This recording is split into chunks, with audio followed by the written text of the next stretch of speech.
every now and then, we are actively checking kung ano po ang mga pricing natin pagdating dito sa presyo ng ating bangus, nandyan po ang Provincial Fishery Office at may mga members din po tayo na nagbibigay po talaga ng presyo ng bangus.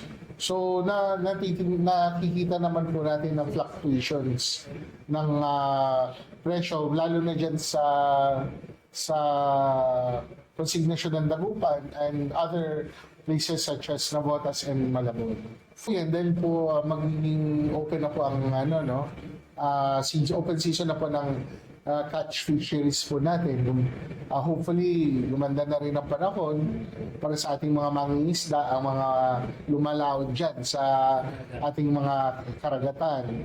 We welcome that update dahil syempre karagdagan pong kita na yan para sa ating mga mangingisda.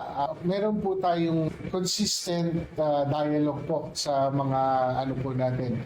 And open po yung channels of communication natin sa mga association members po natin, sa group members po natin, na nakapagpadala po sila in real time ng kanilang mga saloobin, questions, suggestions po, para po sa ating industry.